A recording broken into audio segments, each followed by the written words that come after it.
여러분 혹시 꿈 이야기 좋아하시나요? 근데 저는 얼마 전까지만 해도 꿈이나 성공 같은 이야기가 참 불편했던 사람입니다. 언제부턴가 너의 꿈을 이뤄라, 그리고 뭐 성공해라 이런 얘기를 들으면요, 뭔가 다 내려놓고 떠나야 될 것만 같은 느낌이 들고요. 나 지금 최선을 다해서 사는데 잘못 살고 있는 건가? 이런 마음에 좀 불편함이 있더라고요. 오히려 제 마음을 움직였던 건 이런 말들이었습니다. 뭘 그렇게 훌륭한 사람까지 되려 그래. 그냥 아무나 돼. 괜찮아. 이대로 충분해. 어쩌면 제가 성공보다 더 바랬던 건 이런 위로의 말들이었는지도 모릅니다. 여기 계신 분들 다 공감하실 텐데요. 이미 너무 애쓰면서 살고 있었거든요. 애터미를 만나기 전에 저는 방송사 취업을 준비하던 취업준비생이었습니다. 제가 시험을 준비하던 2011년도, 12년도는요, 방송사가 돌아가면서 파업을 하던 시기였습니다. 기억을 잘 더듬어 보시면 일단 그때 종편이 생겼고요. 그리고 뭐 무한도전이나 재밌는 프로그램들이 기약 없이 재방송을 하던 시기가 있었습니다. 저는 그때 우연한 기회로 국내 방송사 보도국에서 일을 하게 됐는데요. 본의 아니게 그 파업 현장을 아주 가까이서 지켜볼 수 있게 됐습니다. 아침에 출근을 하려고 회사에 딱 가면요, 계단부터 로비까지 사람들이 진을 치고 앉아 있습니다. 많은 사람들이 피켓을 들고 나와서 외치는 말은 딱 하나였습니다. 부끄럽지 않은 회사에서 일하고 싶습니다. 저도 같이 외쳤죠. 그런 회사라도 들어가고 싶습니다. 네. 취업을 준비하면서 가장 어려웠었던 건요, 아무래도 TO가 별로 없다라는 거예요. 1년에 한두 명. 정말 열심히 준비했는데 최후의 1인이 되지 않으면 결국 나는 다시 취준생일 뿐이었습니다. 또 비정규직 문제 굉장히 심각하죠. 그래서 제가 일을 어제까지 멋있게 했어도 계약이 끝난과 동시에 나는 다시 취준생. 토익 점수가 만료됩니다. 1년 동안 학원 다시 다녀야 돼요. 언제까지 이걸 반복해야 되나? 이력서를 쓰고 또 쓰고 쓰고 또 쓰기를 반복하던 어느 날 저희 엄마를 통해서 애터미 정보를 듣게 됩니다. 저희 엄마가 이렇게 얘기하셨어요. 세리야, 애터미로 성공하자. 그때는 저희 엄마가 저의 껌딱지가 되셔가지고 하루는 볼일을 보고 있는데 그 화장실 문 앞에 아예 자리를 잡고 앉아서 얘기를 하시더라고요. 세리야, 애터미 하자. 너는 애터미 해야 돼. 애터미로 성공할 수 있어. 애터미로 너의 꿈을 이뤄봐. 알러지 반응이 막 올라오더라고요. 엄마! 제발 그만 좀 해! 막 이러면서 제가 뭐라 그랬어요. 엄마, 내가 원하는 성공은 내가 원하는 일을 하는 거야. 내가 가고 싶은 회사에 들어가는 거야. 더 이상 나한테 강요하지 마. 이게 제가 애터미를 처음 만났을 때의 모습입니다. 그런데 엄마가 그렇게 원하는데 또 모른 척할 수는 없잖아요. 그래서 어쩔 수 없이 끌려 들어간 그 세미나장에서 저는 이상한 종이를 한 장 받게 됩니다. 바로 이 종인데요. 저는 처음에 이게 뭐지? 초등학교 방학 숙제도 아니고 시간표를 적으라는 건가? 정말 당황스러웠어요. 근데 이 종이를 50대, 60대 다 되신 분들이 굉장히 진지하게 적고 계시더라고요.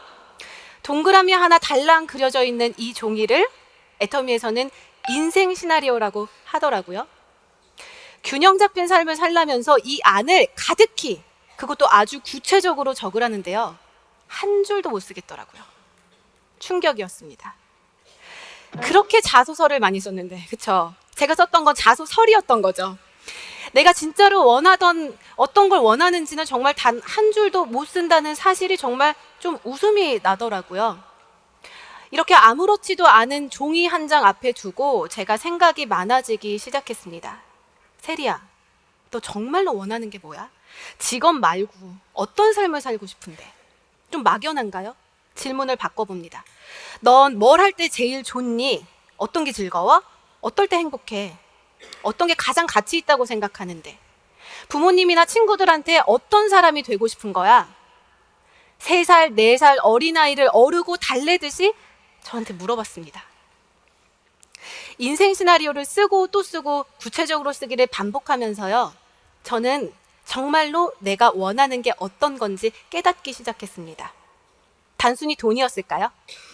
시간이었을까요? 아니었어요. 저는 제가 좋아하는 걸 내가 사랑하는 사람들과 나누고 싶은 사람이었습니다. 그걸 이루기 위해서 돈이 필요했던 거고요. 시간이 필요했던 거죠. 여러분들은 사랑하는 사람들과 어떤 걸 나누고 싶으신가요? 맛있는 음식들, 좋은 집, 멋진 차, 제일 중요한 거, 돈 걱정 없이 사는 삶, 여유 있는 시간들. 제가 가족과 친구들과 나누고 싶은 것들이었습니다. 여기까지만 들으면 애터미 해야겠죠. 그런데 안 했어요. 용기가 안 나더라고요. 사실 애터미 되는 거 다 압니다. 아니까 엄마를 반대하지 않았겠죠. 근데 제가 애터미를 처음 만났을 때는 28살 20대 후반의 아가씨였고요. 아직 결혼도 안 했고 이직할 직장도 알아봐야 됐어요. 그냥 가만히 내버려둬도 내 인생이 너무 버거웠습니다. 다단계가 비집고 들어올 틈이 없었어요. 엄마는 해. 나한테 시키지 마. 도망 다니기에 바빴죠. 그러던 어느 날 우연히 글을 하나 읽게 되는데요. 오늘 해결하지 못한 고민들은 시간과 함께 스스로 물러간다. 하지만 인생에서 해결하지 못하고 건너뛴 본질적인 것들은 결코 사라지지 않는다. 담요에 싸서 버리고 떠난 핏덩이처럼 건너뛴 시간만큼 장성하여 돌아와 어느 날 내 앞에 무서운 얼굴로 선다. 무섭더라고요, 정말. 내가 피하기만 했을 때 나의 미래가 3년 뒤, 5년 뒤 조세리가 너 그때 애터미 왜 안 선택했니? 무섭게 내 앞에 서 있다고 한번 상상을 해보세요. 결단을 해야겠다고 생각을 했습니다. 그래서 28살 나이에 한 번도 생각해 본 적 없던 애터미라는 사업을 시작을 하게 됐고요. 사실 그 전까지 저는 도전이라는 거는 해본 적이 없던 사람입니다. 저는 뭐 오지 탐사나 세계 일주는 꿈도 못 꾸고요. 남들 다 가는 여행 한번 혼자 가본 적이 없습니다. 무서워서요. 그랬던 제가 내가 정말로 원하는 걸 이루기 위해서 단 한 번도 해본 적 없던 일에 몰입하기 시작했습니다. 그게 저에겐 20대 최대의 도전이었습니다. 많은 분들이 물어보시더라고요. 어렵지 않았냐고요. 당연히 어려웠죠. 힘들었습니다. 일단 적성에도 맞지 않았고요. 찾던 일이 아니기 때문에 적응하기까지 시간이 오래 걸렸어요. 뭐 소비자도 별로 없었고 이제 뭔가 시간이 좀 돈이 잘 안 된다. 처음에 그렇게 느꼈던 적도 있습니다. 그런데 여러분 혹시 사랑하는 사람과 이별해 본 경험 다들 있으시죠? 헤어지자. 어떻게 하셨나요, 그때? 쿨하게 헤어지셨나요? 자꾸 붙잡게 됩니다. 찌질하죠. 아주 미련스럽습니다. 그런데 언젠가부터 애터미가 저에게 그런 존재가 됐습니다. 포기할 수밖에 없는 여러 가지 이유들을 앞에 두고도 계속해서 붙잡을 수밖에 없는 게 나의 꿈이었고 애터미 사업이었습니다. 얼마 전에 친구를 만났는데요. 제가 예전 같았으면 상상도 못할 일을 하고 있더라고요. 소혜야, 나랑 애터미 하자. 성공하자.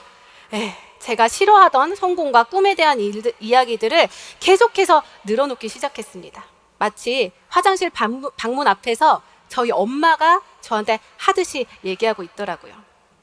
애터미를 만나기 전엔 성공이라는 말이 두려워서 도망만 다녔습니다. 이제는 그랬던 조세리는 없습니다. 제가 요즘 하고 있는 일이요. 회사를 자랑하는 일입니다. 우리 회사 진짜 좋다. 본사 가봤어? 고등어 먹어봤어? 화장품 발라봐. 심지어 포장지 대박이야. 막 사진을 날라요. 나는 오롯이 나올 거야. 우리 글로벌로 나갈 거고 애터미에서 내 미래는 이렇게 바뀔 거야. 만나는 사람마다 끊임없이 전하고 다닙니다. 회사를 상대로 피켓 시위 할 일 있을까요? 없을까요? 없습니다.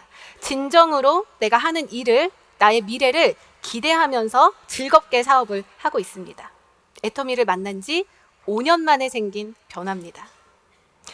여러분, 5년이라는 시간은요, 무언가 바뀌기에 절대로 짧은 시간이 아닙니다.